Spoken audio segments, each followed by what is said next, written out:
What's up, guys? Today I'm going to be talking about the best number one contender fights that the UFC could make right now.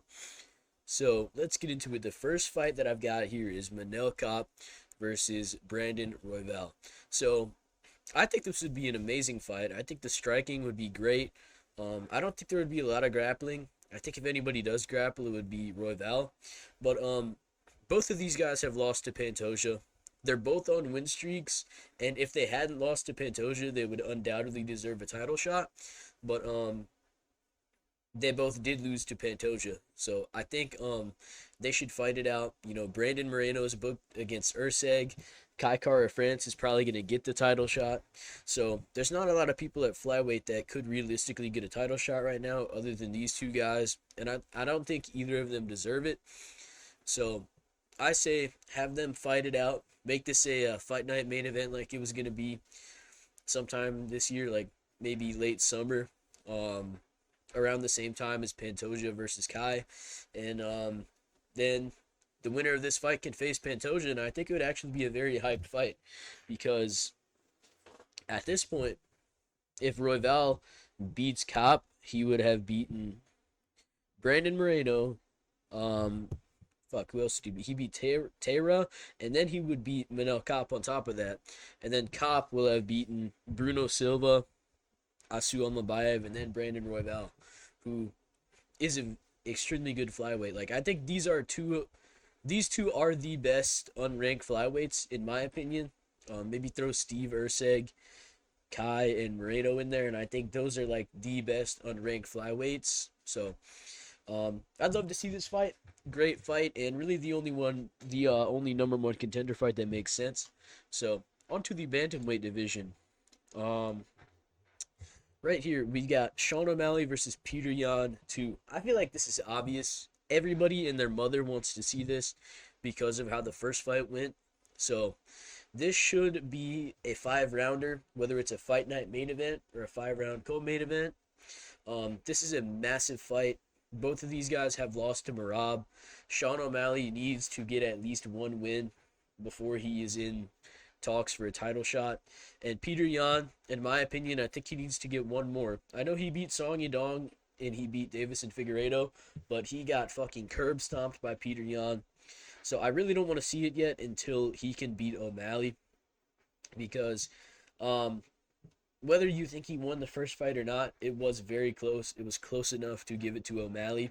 If you actually judge fights on the scoring criteria, it was an extremely close fight. And it's just like one of the best fights that you could possibly make at bantamweight. These are two of the most exciting fighters in bantamweight. The two best strikers. I don't think anybody is in the realm of these two in terms of striking at bantamweight. I don't think Corey Sandhagen is as good of a striker as these guys. Song Yadong, he's not. I can't really think of anybody at bantamweight who can really rival these guys in a pure striking match. So this is a must-book fight. Absolutely amazing. They got to do it, and it needs to be 5 rounds because whoever wins this fight will be fighting for the belt. It's got to be 5 rounds. But on to lightweight. The reason I don't have featherweight here is because I feel like it's like a foregone conclusion that Movsar is going to get a title shot. I really don't know what more he's got to do, because he'll have beaten. I mean, he hasn't lost in the UFC, but his most recent win, that not most recent, but like the 3 wins I can think of right now off the top of my head are Diego Lopez, who's about to fight for the title, Arnold Allen, and Aljo. So I feel like just those three wins alone, especially if Diego Lopez beats Volk, you got to do Volk versus Movsar. And Volk says he wants to defend his belt multiple times this year. So if he wins, you got to do Volk versus Movsar. So Movsar's locked in to get the next title shot. So that's why I'm going to be moving on to lightweight right here. I've got Ilia Topuria versus either Charles Oliveira or Arman Tsarukyan. Now, I personally would rather see him fight Charles, but the Arman fight would be great too, and it really just depends what the UFC wants to do with him. He could get an immediate title shot, but if they want him to fight a contender, it's got to be one of these two guys, or maybe Dustin Poirier. But I feel like for a number one contender fight, it's got to be either one of these guys. I think they're both extremely tough matchups for him. Obviously, And really, I don't know who else he would fight for a title shot because Charles, he's coming off a win. Armand is coming off a win against Charles. So maybe they do Armand versus Charles too, and the winner could fight Ilya, or maybe they just do Armand versus Ilya and they do Charles versus Max Holloway. They could do Armand Sarukian versus Dan Hooker, Armand versus Fiziev if he beats Gaethje. There's a lot of fights for all of these guys at lightweight. Lightweight is kind of, you know, like a matchmaking heaven. You can make a bunch of awesome fights, but Ilya Taporia, if he is not getting an immediate title shot, he's got to fight one of these guys. It'd be a massive fight, whoever he fights. Like I said, I'd rather see him fight Charles because I think it is an easier fight, and I just don't want him to lose before he gets a title shot. I think he would KO Charles. I think he'd KO Armand too, but I think it would be a much harder fight with Armand. He would be much more wrestling heavy than Charles, and even if Charles was to implement a wrestling heavy game plan, I don't think he could do it as well as Armand. And I think Charles is better than Armand on the feet, but like maybe not really, because Armand did kind of outstrike him. But you know, the third of the takedown, all that. But either way, Charles I feel like is more dangerous on the feet, and Armand I think he's a little bit better. That's kind of like summarize my thoughts on it. But yeah, it's got to be Ilya Topuria versus one of these guys.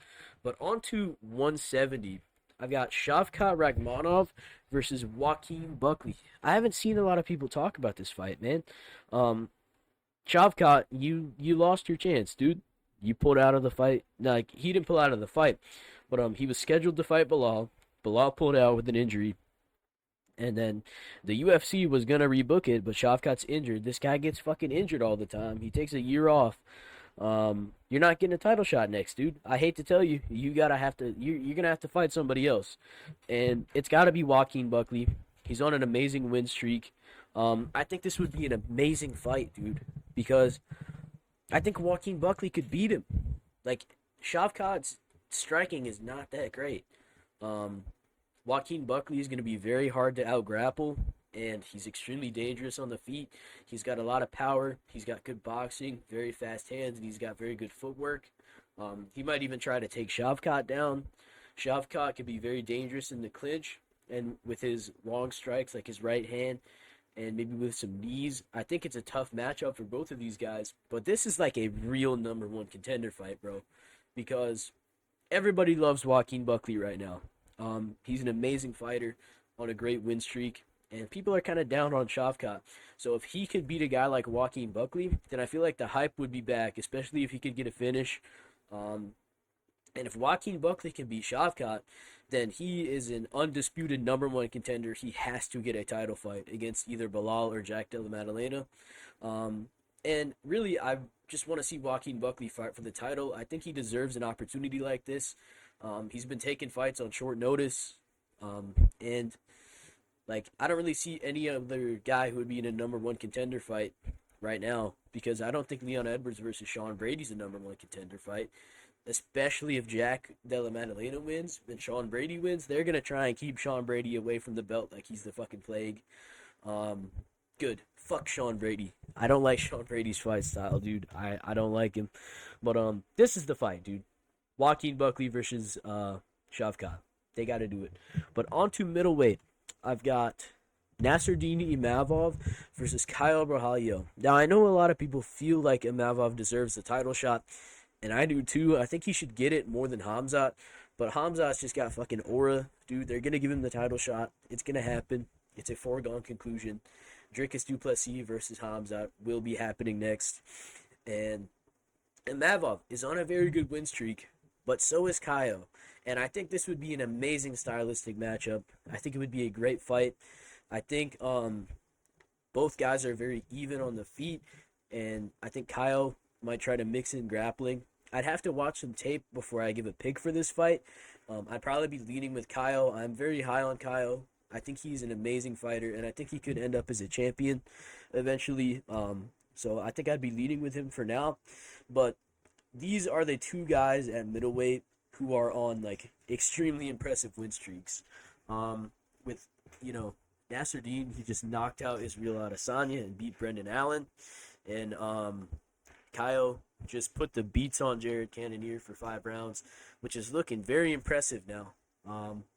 I think these guys should fight it out for a number one contender spot. They can fight the winner of Dricus du Plessis versus Hamzat Chimaev.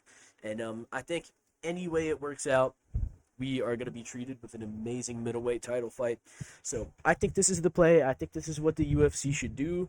So I'm looking forward to this fight if it does happen. Onto the light heavyweight division. I got Yuri Prohaska versus either Jan Blachowicz or Carlos Ulberg. Now, Jan Blachowicz and Carlos Ulberg are fighting at UFC London, if you guys didn't know. Right now, I think I'm going to be going with Jan Blachowicz to win. So, that'd be Yuri versus Jan Blachowicz for the title shot. So, if he can beat Jan Blachowicz, he'll be on a 2-fight win streak.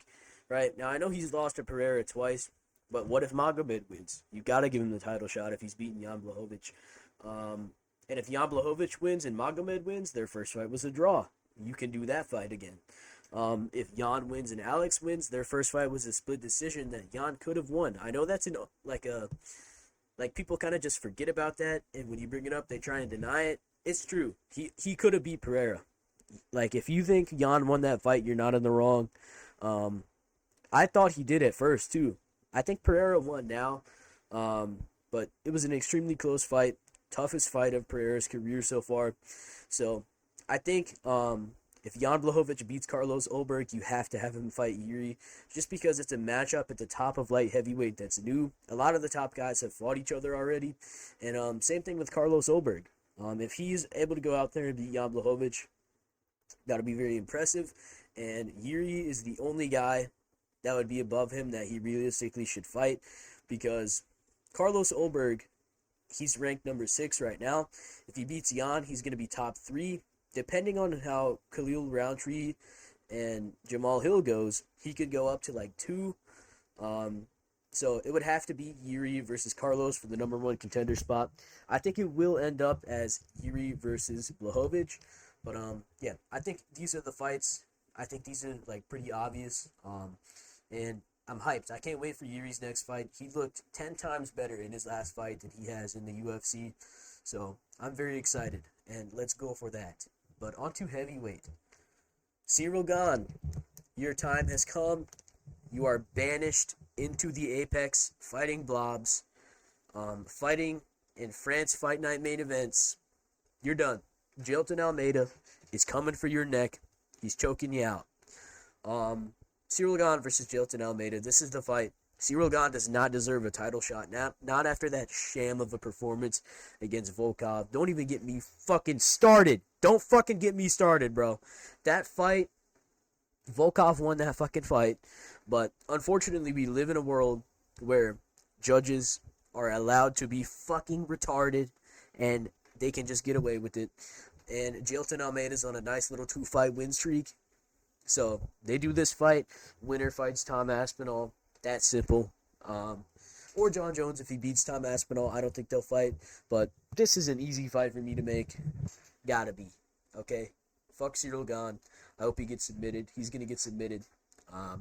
Jailton fucking steamrolls him. But these are the best number 1 contender fights in the UFC. Let me know what you guys think. Would you match make the divisions any differently? Let me know in the comments, and I hope you guys enjoyed the video, and goodbye.